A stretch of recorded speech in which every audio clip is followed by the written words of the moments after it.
শ্রীলঙ্কার বিপক্ষে প্রথম ওয়ানডের একাদশ কেমন হতে পারে এবং কি উইকেটের চরিত্রটাই বা কেমন, এই বিষয়টা নিয়ে একটু আলোচনা করব। বাংলাদেশ দলের একাদশটার কথা যদি আলোচনা করি, সিনিয়র দুই ক্রিকেটারের কথা বারবারই আসবে। মুশফিক এবং মাহমুদুল্লাহ রিয়াদ, তাদের জায়গায় কারা কারা স্থান পাবে এই বিষয়টা নিয়ে আসলে আপনারা জেনেছেন এরই মধ্যে। আরেকটা জায়গায় যদি বলি, ওপেনিং থেকে 11 নম্বর পর্যন্ত আসলে কারা কারা থাকতে পারেন। তানজিদ তামিম অবধারিতভাবেই তিনি আছেন একাদশে, এটা একেবারে নিশ্চিত। তার সঙ্গী কে হবেন, নাইম শেখ নাকি পারভেজ ইমন? যতটুকু বোঝা গেছে অনুশীলন দেখে পারভেজ ইমনকে নিয়ে আমরা দেখেছি সিনিয়র সহকারী কোচ বেশ খানিকটা সময় কাজ করেছেন। সেক্ষেত্রে পারভেজ ইমনের ওডিআইতে অভিষেকের একটা সম্ভাবনা রয়েছে। 3 নম্বর পজিশনটা ফিক্সড, নাজমুল হোসেন শান্ত খেলবেন এখানে। 4 নম্বর পজিশনে কে খেলবেন, মেহেদী হাসান মিরাজ খেলবেন নাকি তাওহিদ হৃদয় খেলবেন? মিরাজকে আমরা দেখেছি ওয়েস্ট ইন্ডিজে 4 নম্বর পজিশনে ব্যাট করেছেন, রানও পেয়েছেন। তবে লং টার্ম প্রসেসের মধ্যে দিয়ে আসলে বাংলাদেশ দল যেতে চাচ্ছে,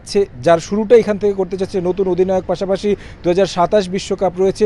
সব কিছুর বিবেচনা করে 4 নম্বর পজিশনে হয়তো তাওহিদ হৃদয়কে আমরা দেখতে পারি। সেই ক্ষেত্রে 5 নম্বর পজিশনে মেহেদী হাসান মিরাজকে হয়তো দেখা যেতে পারে। পাশাপাশি যদি বলি লিটন দাসের কথা, তাকে হয়তো বা আমরা দেখতে পাবো 6 নম্বর পজিশনে। ওপেনিংয়ে যদি তার লাস্ট 6-7টা ইনিংসের দিকে তাকায়, সেক্ষেত্রে কিন্তু একেবারে হতাশ হতে হবে। সিঙ্গেল ডিজিটে রান করেছেন, সেই জায়গা থেকে মিডল অর্ডার কিংবা লোয়ার মিডল অর্ডারে তাকে একটা সুযোগ দেওয়া হবে। 7 নম্বর পজিশনে জাকের আলী অনেক নিশ্চিত বলাই যায়, কারণ তিনি রেগুলারলি এই ফরম্যাটে এই পজিশনে খেলে আসছেন, পারফর্ম করছেন।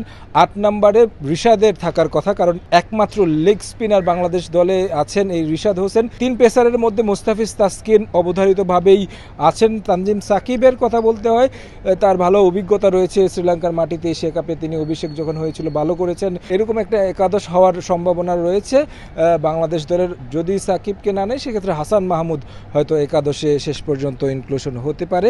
রিশাদকে নিয়ে খানিকটা বিড়ম্বনায় পড়তে হবে টিম ম্যানেজমেন্টকে, কারণ একমাত্র লেগ স্পিনিং অপশন কিন্তু তিনি, আর তাকে ছাড়া কিন্তু একেবারে খুব বেশি বৈচিত্র্য নেই বাংলাদেশের বোলিং অ্যাটাকে যদি আপনি বলেন শ্রীলঙ্কার তুলনায়। সেক্ষেত্রে তাকে পাওয়ার জন্য টিম ম্যানেজমেন্ট শেষ পর্যন্ত চেষ্টা করতেই হবে। তারেক হাসান শিমুল, সময় সংবাদ, শ্রীলঙ্কা।